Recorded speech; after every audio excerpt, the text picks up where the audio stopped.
इस हफ्ते के मनी मैटर्स में हमारे साथ हैं अमित, जो कि अभी बैंगलोर बेस्ड हैं। वो अपना चेहरा नहीं दिखाना चाहते और इसके लिए हम उनकी रिक्वेस्ट को रिस्पेक्ट करते हुए इस वीडियो को सिर्फ उनकी आवाज के साथ ही रिकॉर्ड करेंगे। कैसे हैं आप अमित? ठीक हूँ सर। आप बताइए, आप कैसे हैं? मैं बिल्कुल ठीक हूँ Amit. Thank you so much हमसे जुड़ने के लिए। आप अपने बारे में दर्शकों के साथ जो भी शेयर करना चाहें, जो भी आप कंफर्टेबल हो, वो प्लीज बताइए। मेरा नाम अमित है और मैं बिहार से हूँ। अभी फिलहाल ऑलमोस्ट 2 साल से मैं बैंगलोर में जॉब कर रहा हूँ और बस इतना ही सर। ये बताएंगे कि किस टाइप की जॉब है अमित? सर मेरी ये मार्केटिंग जॉब है सर। सेल्स 3 साल हो जाएंगे सर फेब को। या 3 साल हो जाएंगे। ओके। एंड क्या ये आपकी पहली जॉब है अमित? नो नो, ये सेकंड जॉब है। इससे पहले मैं ये जॉब नहीं करता था। मेरा कुछ बिजनेस था मेरे घर पे मैं करता था बिहार में। ओके। ओके। एंड आपकी उम्र कितनी है अमित? अभी मेरी एज है 25। वो दिसंबर में 25 होगी। एंड क्या हम ये जान सकते हैं कि आपके परिवार में कौन कौन है? और मेरे परिवार में सर मेरे 2 बड़े भैया हैं और उनकी फैमिली है, और एक भैया की डेथ हो गई है तो उनकी भी फैमिली है। एंड ये सब बिहार में ही रहते हैं? हाँ, सभी लोग बिहार में ही रहते ठीक है अमित, ये बताइए हम आज आपकी किस तरह मदद कर सकते हैं? हैं। और सर मुझे ये सोल्यूशन चाहिए था, लाइक जो भी सैलरी वगैरह आते हैं ना, उसमें बहुत आधा से ज़्यादा तो ईएमआईज वगैरह में चले जाते हैं। तो उसका सोल्यूशन चाहिए था कि लाइक मैं इससे बाहर कैसे निकल सकता हूँ और एज सुन एज पॉसिबल कैसे इस चीज़ से छुटकारा पा सकता हूँ। Basically money and loan management. ठीक है, तो सबसे पहले आपके इनकम से शुरू करते हैं। आपका पर मंथ सैलरी कितना आता है? 38 के। इसमें आपको कोई आइडिया है कि प्रोविडेंट फंड वगैरह कुछ डिडक्ट होता है कि नहीं? यस, प्रोविडेंट फंड डिडक्ट होता है 4,000। 4,000। ओके। एंड कुछ भी आइडिया कि टोटल पीएफ आपका अभी तक कितना जमा हो चुका होगा? कभी निकाला है कि जब? या लास्ट टाइम मैंने निकाला था, एक इंटरेस्ट वाला अमाउंट क्लियर करना था, तो अभी आई थिंक उसमें 30,000 अराउंड अभी फिलहाल में होगा उसमें। कोई और इनकम जो आती है आपकी? और नहीं, जब कुछ बहुत ज़्यादा फाइनेंशियल इश्यूज होते हैं तो ये ऑफिस के बाद मैं रैपिडो वगैरह चलाता हूँ थोड़ा। अच्छा, उसमें ऑन एन एवरेज कितना कमा लेते हैं आप महीने का? महीने का नहीं सर, वो एक्चुअली क्या है ना, मंथ के एंडिंग में थोड़ा प्रॉब्लम हो जाता है, तो उस टाइम पे मैं करता हूँ। सो पर डे अगर मैं एक दिन भी जाऊंगा तो 500 इजीली उसमें से हो जाता है। ठीक है, तो चलिए उसको फिर हम नहीं इंक्लूड करेंगे, क्योंकि वो जब भी आपको कोई भरपाई करनी होती है तब आप उसको यूज करते हैं, उसको भी समझेंगे फिर। ठीक है, आपके खर्चों पे आते हैं। आप सबसे पहले आप अपने रहन खाना पीना उस सब के खर्चे के बारे में बात करिए। सर फूड और रेंट का तो फिक्स हो ही जाता है 6,000। पेट्रोल वगैरह अगर इसमें देखें तो देखा जाए तो 2,500 मंथली पेट्रोल का लग जाता है भाई। फोन का रिचार्ज, कोई और इंटरनेट वगैरह? वो सब एक पोस्टपेड बिल है, सो उसमें मैंने पूरी फैमिली को ऐड कर रखा है, 4 मेंबर्स है उसमें। उसका 1,500 मंथली जाता है पोस्टपेड बिल। ठीक है, और बताइए और खर्चे। और एक 1,000 जिम का है, और फिर एक SIP है सर 1,000। ठीक है, कोई पर्सनल खर्चे आपके? घर कुछ भेज आते हैं? नहीं नहीं, अभी फिलहाल तो इसी में फंसा हुआ हूं, तो घर भेजने के लिए होता नहीं। ठीक है, समझ गए। कोई बात। ओके, चलिए फिर आपके लोन्स पे आते हैं और वो देखते हैं कि क्या है। तो मुझे जो भी आपके लोन चल रहे हैं हमें, मुझे आप उसका एसआईपी अमाउंट बताइएगा, ये सॉरी ईएमआई अमाउंट बताइएगा। दूसरा, कितनी ईएमआई बची हुई है वो बताइएगा। और तीसरा, अगर आपको पता हो उसका रेट ऑफ इंटरेस्ट कितना है या ब्याज का दर कितना है, वो बताइएगा। सर वो ब्याज वाले का तो उतना कुछ पता नहीं है मुझे। कोई बात नहीं, बट लोन मेरा बताइए सारे, एक एक करके बताइए सारे ईएमआई। सर एक लोन है मेरा जिसका EMI 6,800 जाता है। ये पर्सनल लोन है क्या है? पर्सनल लोन है सर। ठीक है। 10 EMI बची है सर।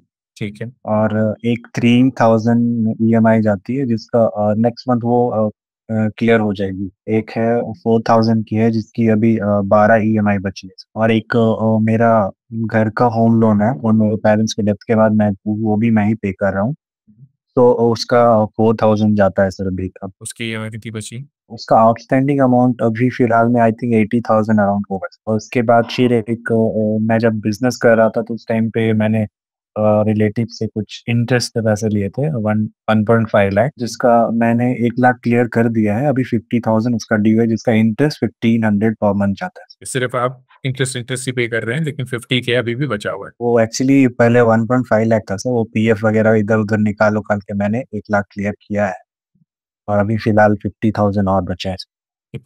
ओके, और बताइए। और बस इतना ही है सर। इसको अगर मैं जोड़ूं तो ये बनते हैं 19,300 रुपये। अगर मैं आपके खर्चों को जोड़ूं वो बनते हैं करीब 12,000 रुपये। तो अगर मैं इन टोटल को जोड़ता हूं तो ये टोटल बनता है करीब 31 से 32 हजार रुपये। आपने बताया कि आपकी तनख्वाह 38,000 है। Yes sir. ये तो पूरा पड़ रहा है, तो प्रॉब्लम कहाँ आती है? सर प्रॉब्लम में हर मंथ कुछ ना कुछ इधर उधर हो जाता है, 3-4 थाउजेंड, कभी घर से कुछ काम आ गया तो 2,000-3,000 ऐसे करके वो थोड़ा बहुत एक्सपेंसिव इधर उधर करना पड़ता है।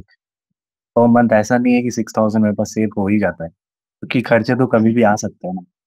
पर वो खर्चे कैसे होते हैं, क्या होते हैं, वो मैं ही समझने की कोशिश कर रहा हूँ। अब वो कभी घर में कुछ प्रॉब्लम हो गया, लाइक कुछ भी प्रॉब्लम हुआ कभी, घर वाले पे भी सिचुएशन अलग है थोड़ी, तो कभी 2,000-3,000 उधर भेजना पड़ता है। लाइक कभी बाइक में कुछ प्रॉब्लम आ गया या फिर इस तरीके का थोड़ा बहुत प्रॉब्लम हो जाता है सर।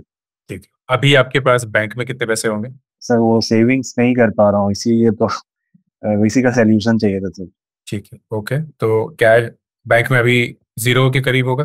हाँ सर। ठीक है, कोई बात नहीं। और ये बताइए कि जो भी आपने इन्वेस्टमेंट करी है, जैसे SIP आप 1,000 रुपए के कर रहे हैं, वो इन्वेस्टमेंट जुड़ के कितना बन चुका होगा, या कहीं सर में?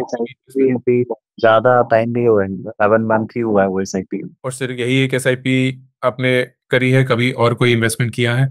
नहीं सर, पहले मेरे SIP और ज्यादा थे, मैंने क्लोज करके बाकी होम लोन का ओवरड्यू वगैरह कुछ था तो वहाँ पे क्लियर करने के टाइम पे मैंने सारा क्लोज कर दिया। ये होम लोन आपके सर पे कितने टाइम से है? ये सर मेरे सर पे आने के बाद ही मैंने सर अपना होम टाउन छोड़ के मैं इधर आया था। मेरे पेरेंट्स के डेथ होने के बाद मेरे भैया टेक केयर कर रहे थे सब कुछ, और उसके 1 साल के बाद भैया का भी डेथ हो गया, तो फाइनेंशियली बर्डन अचानक से सब कुछ मेरे पे आ गया। ये हुआ था 2022 से, और ये इससे पहले कोविड में प्रॉब्लम था, उस वजह से घर की EMIs वगैरह पेंडिंग थी बहुत ज्यादा, लगभग 2 साल तक EMI पे नहीं हुआ, क्योंकि उससे पहले पापा का डेथ हो गया था। तो उस टाइम पे सभी के प्राइवेट जॉब थे, तो सैलरी सोर्स ऑफ इनकम कुछ नहीं था, तो इस वजह से EMI पे नहीं हुआ था। बट जब कोविड खत्म होने के बाद बैंक वाले का नोटिस आया था कि विदिन 45 डेज आपको 2 लाख रुपीज का ओवरड्यू लोन अमाउंट शेयर करना है, अदरवाइज आपका घर नीलाम हो जाएगा। तो फिर जो भी मेरे बिजनेस वगैरह थे, तो वहाँ से मैंने अपना सारा कुछ सामान वगैरह बेच के,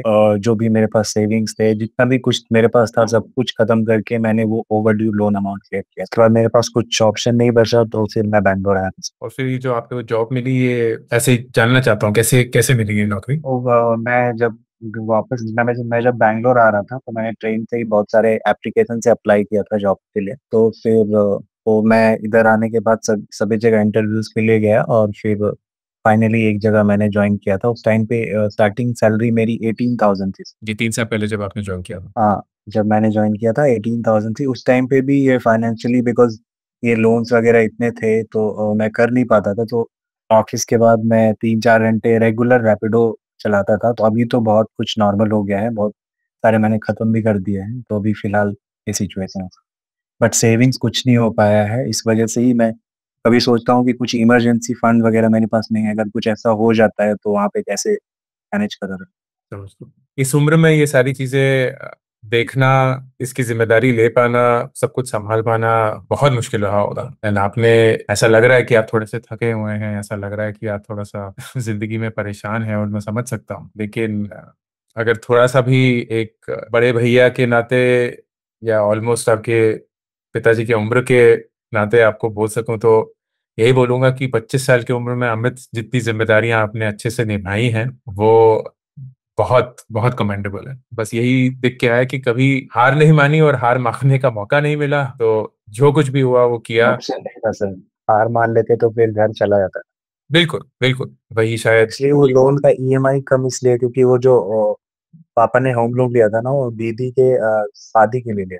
2014 में मेरी दीदी का मैरिज हुआ था, तो उस टाइम पे लिया था। बट उस टाइम पे पता नहीं था कि सिचुएशन इतना जल्दी सब कुछ बदल जाएगा। उसके बाद फिर जो भी सिचुएशन आया, वहाँ पे मेरे पास ऑप्शन नहीं था सब कुछ, तो मुझे जो सही लगा, जितना मेरा नॉलेज था, मैंने उस हिसाब से किया। बहुत अच्छा किया है, सच्ची में। सच में बहुत अच्छा किया। आप अभी यही है कि पता नहीं कितने लोगों के साथ आपने ये कभी शेयर भी किया होगा परिवार के बाहर, और कितने खुल के जो भी आपके साथ बीती है वो व्यक्त किया होगा, लेकिन मैं आपको ये बता सकता हूँ क्योंकि मैं बहुत लोगों से मिलता हूँ, बहुत लोगों से बातें करता हूँ, बहुत लोगों की कहानियां जानता हूँ। ये कहानी जो आपकी है ये सबसे मुश्किल कहानियों में से एक है, जहाँ इतना कुछ परिवार में हुआ और इतनी कम उम्र में आपको जो जिम्मेदारी लेनी पड़ी। आपने वो सब कुछ किया, बिजनेस ऑलमोस्ट वाइंड अप करके जितना भी पे करना था किया, घर को बचाया, बैंगलोर आए, 18,000 की नौकरी से शुरू किया, 3 साल के अंदर उसको दुगना किया है, रातों को शामों को रैपिडो चला के अपना पूरा भरपाई करी है। ये ये आसान नहीं है, किसी के लिए भी आसान नहीं। एंड बहुत लगता है ना कि अरे लड़का बैंगलोर चला गया है, बड़ी सी नौकरी कर रहा है, मार्केटिंग की जॉब कर रहा है, ये सब वगैरह, लेकिन किसी को असली जिंदगी और किसी की असलियत का ही पता चलती है। एनीवेज, मैं ये आश्वासन से शुरू करना चाहता हूँ कि आपकी जो सिचुएशन है अमित, वो इतनी बुरी है नहीं जितनी कुछ ही शायद महीनों या सालों पहले थी। एंड इसलिए मैं आपको दाद देना चाहता हूँ कि आपने 3 साल मेहनत करके अपने आप को एक ऐसे मकाम पे लाया है जहां आप धीरे धीरे वो स्टेबिलिटी ला सकते हैं अपनी जिंदगी में, जो आपको चाहिए, जो आप डिजर्व करते हैं। एंड उसका एक जरिया भी मैं बताऊंगा, बस ये होगा कि उसके लिए आपको थोड़े से कदम लेने पड़ेंगे। अगर वो आपने कदम ले लिए तो फिर जिंदगी बहुत अच्छे से स्टेबल रूप से आगे बढ़ सकती है। इससे पहले 2 सवाल। एक तो पहले, आपकी कंपनी में आपको क्या हेल्थ इंश्योरेंस मिलता है? Yes, health insurance. ठीक है, क्या उसमें सिर्फ आप ही हैं? हाँ, उसमें हम लोग पेरेंट्स को और स्पाउस को ही ऐड कर सकते हैं, तो जो कि दोनों मेरे पास हो सकते हैं। समझ गया। और क्या उसमें हेल्थ लाइफ इंश्योरेंस भी कवर्ड है? लाइफ इंश्योरेंस भी कवर्ड है, और प्लस मैंने 1 करोड़ का अलग से भी लिया है। बहुत बढ़िया। एक चीज जो आपके लिए अच्छी है अमित, कि अगले महीने जब आपका वो 3,000 रुपये वाला लोन जो है, जो आपने दूसरा लोन बात किया था, वो खत्म हो जाएगा। तो जब नवंबर में वो खत्म हो जाता है, मैं ये चाहता हूं कि आपके दिमाग में वो लोन खत्म ना हो। क्यों? क्योंकि वो जो 3,000 रुपये की ईएमआई है, उस ईएमआई को मैं उस लोन को अदा करने की बजाय आपके एक इमरजेंसी फंड की तरफ डलवाना चाहता हूं। तो आप क्या करेंगे, जब नवंबर में ये लोन चुक जाएगा तो दिसंबर ऑनवर्ड्स आप इसी 3,000 रुपये की एक एसआईपी शुरू करेंगे, जो कि डेट म्यूचुअल फंड में होगी। ये इक्विटी म्यूचुअल फंड नहीं होगा, ये डेट म्यूचुअल फंड होगा, जहां आपको एक फिक्स रेट ऑफ रिटर्न मिलेगा। फिक्स डिपॉजिट से थोड़ा सा ज्यादा होगा। तो जहां फिक्स डिपॉजिट 6-6.5% देता है आप जैसे को, यहाँ शायद आपको 7-7.5% मिल जाएगा। तो बहुत ज्यादा अंतर नहीं होगा, लेकिन फिक्स्ड रूप से आप हर महीने किसी बैंक को नहीं, किसी लोन देने वाले को नहीं, खुद के लिए एक इमरजेंसी फंड बनाने के लिए एक इन्वेस्टमेंट करेंगे, एक एसआईपी करेंगे। हर महीने 3,000 रुपए जुड़ते रहेंगे, हर साल 36,000 रुपए जुड़ते रहेंगे। वो 36 शायद मैक्सिमम 2,000 रुपए और कमा पाएंगे ब्याज के दर पे। तो ये कमाने के लिए नहीं है, इन्वेस्टमेंट नहीं है, ये सिर्फ पैसे बचाने के लिए है और किसी भी इमरजेंसी को प्लान करने के। तो सबसे पहली चीज आप ये करेंगे स्टार्टिंग दिसंबर। इससे क्या होगा कि जो भी आपका अनएक्सपेक्टेड पैसा है, जो आपको महीने के एंड पे रैपिडो करके करना पड़ता है या किसी और चीज के लिए डालना पड़ता है, वो कम हो जाएगा या होपफुली रुक जाएगा। फिर दूसरी चीज, मैं चाहता हूं कि अगले 6 महीने आप एक स्टेबल पोजीशन में आए। तो हम अग्रेसिवली इन्वेस्ट वगैरह नहीं करेंगे, हम सिर्फ और सिर्फ एक स्टेबल पोजीशन में आने की कोशिश करेंगे। तो अगर मैथ्स ये बताता है कि आपका महीने का खर्चा सारे लोन मिलाकर और सारे रहन सहन के खर्चे मिलाकर करीब 32,000 रुपए आते हैं, और आप महीने के 38,000 रुपीज कमाते हैं, तो वो 6,000 रुपए आपने भी बताया हर महीने पूरे मात्रा में नहीं बचते, कभी कुछ बचते हैं, कभी कुछ नहीं बच पाते वगैरह। लेकिन जो 1,000 रुपए की हम एसआईपी कर रहे हैं, उसको हम बढ़ाकर 3,000 रुपए करें,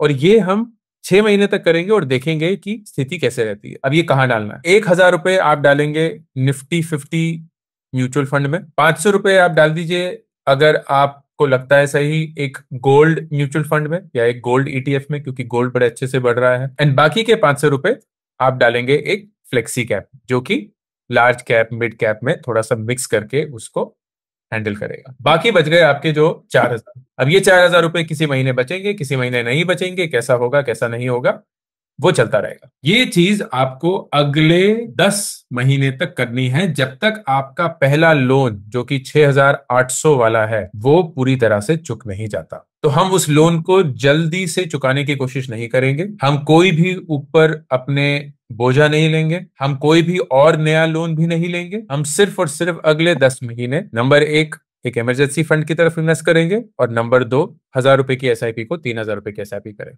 जब आपका पहला लोन 6,800 की ईएमआई वाला चुक जाए, जो कि 10 महीने बाद चुकेगा, उस पॉइंट पे आप अग्रेसिव होना शुरू होंगे, क्योंकि उस पॉइंट तक अमित आपके पास एक स्थिरता आ चुकी होगी, एक स्टेबिलिटी आ चुकी होगी, एक डिसिप्लिन आ चुका होगा, एंड मोस्ट इंपॉर्टेंटली एक परख आ चुकी होगी कि कितना पैसा वाकई में बच रहा है, कितना पैसे में मेहनत करनी पड़ती है और कैसे। तो 10 महीने बाद जब आपके पास वो 6,800 की बचत हो, प्लस जो 4,000 रुपए हमारे महीने के कभी जुड़ते थे कभी नहीं जुड़ते थे, वो बचत हो, तो 10,800 के करीब बचत हो, उस पॉइंट पे हम एक एसआईपी शुरू करेंगे 6,000 रुपए की। ठीक है, 6,000 रुपए की एसआईपी शुरू करेंगे, जो कि एग्रेसिव होगा, लेकिन उस पॉइंट पे सही कदम होगा। इस 6,000 रुपए की एसआईपी का स्प्लिट क्या होगा? 4,000 रुपए निफ्टी 50, 1,000 रुपए फ्लेक्सी कैप और 1,000 रुपए स्मॉल कैप। तो 10 महीने बाद आप हर महीने 9,000 रुपए की एसआईपी कर रहे होंगे।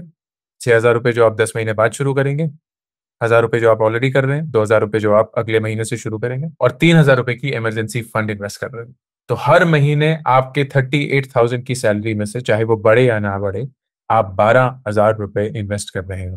बाकी का पूरा खर्चा आप बचे हुए पैसों से निकालेंगे, जो अभी भी आप आराम से कर सकते हो। अब अगर आपकी तनख्वाह बढ़ेगी तो प्लीज बिना झिझक जितनी भी वो इंक्रीमेंट हो, उसका कम से कम 50% अपनी जिंदगी को जीने के लिए यूज करिए, क्योंकि आपकी भी उम्र है, आपको भी पैसे कमाने हैं, आपको भी उस पैसे का कहीं ना कहीं कुछ मूल तो मिलना ही चाहिए। जिम जाना है, उसमें प्रोटीन ऐड करना है, आपको वेकेशन करना है, आपको फोन खरीदना है, आपको जहां आप रहते हैं उससे निकल के कहीं और बेटर जगह पे जाना है। जितनी भी अब आपको इंक्रीमेंट मिलेगी जिंदगी में, बस यही देखिएगा कि 50% मैं अपनी जिंदगी जीने के लिए और 50% अपनी जिंदगी को आगे जो भी प्लान करना है उसके लिए रखूंगा, ताकि मैं अभी भी अपनी जिंदगी में अपने पैसे को एंजॉय करूं और आने वाली जिंदगी में भी अपने पैसे के लिए प्लान करूं।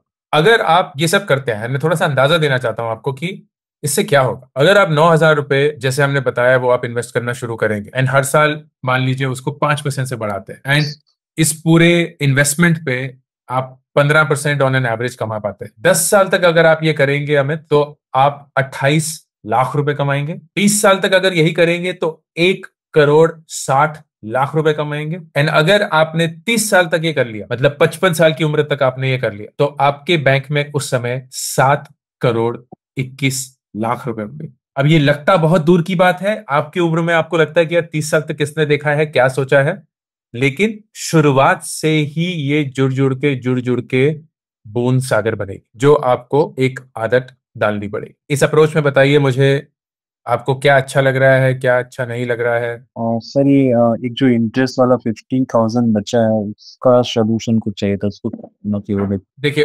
उसके लिए दो तरीके हैं।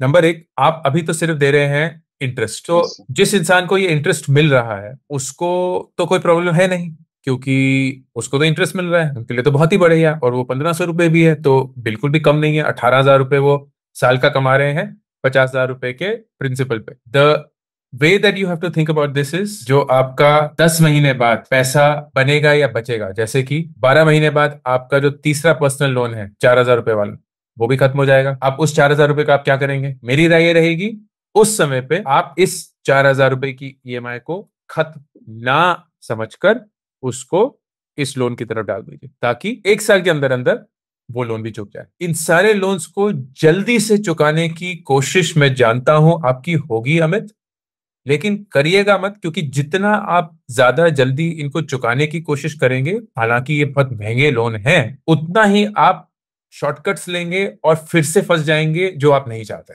तो मैं ऑलमोस्ट घटिया राय दे रहा हूं आपको, और मैं जानता हूं कि मैं ये घटिया राय दे रहा हूं, कि आप इस महंगे लोन को जल्दी से जल्दी चुकाने की कोशिश ना करें। अगले 1 साल, क्योंकि आपके पास क्षमता है, इस लोन का सिर्फ ब्याज देते रहिए, और जैसे ही 1 साल बाद आपके पास वो 4,000 रुपए मिलने शुरू हो जाएंगे एक्स्ट्रा, क्योंकि आपका एक लोन चुक चुका होगा, उस 4,000 रुपए को इस लोन की तरफ डाल दीजिए, तो आपका 1 साल के अंदर वो लोन भी खत्म हो जाएगा। और सवाल पूछिए। नहीं सर, मुझे यही चीज जानना था, लाइक सेविंग्स कैसे कर सकते हैं और फिर फ्यूचर प्लानिंग कैसे कर सकते हैं। मेरा मेन कंसर्न यही था। एक ईएमआईज वगैरह तो मुझे पता था कि 1 साल में वो क्लियर हो जाएगा, बट क्लैरिटी नहीं थी कि कहाँ पे क्या इन्वेस्ट करके नेक्स्ट 10-15 ईयर्स में कुछ अच्छा पर्पस अमाउंट बना सकते हैं। देखो, और बहुत अच्छे से बनेगा जिस हिसाब से आपने पिछले 3 साल मेहनत करी है, अपनी सैलरी को बढ़ाया है, आई एम वेरी श्योर कि वो सैलरी बढ़ती रहेगी, उससे आपको ज्यादा सरप्लस मिलता रहेगा, आप उसको इन्वेस्ट करिएगा।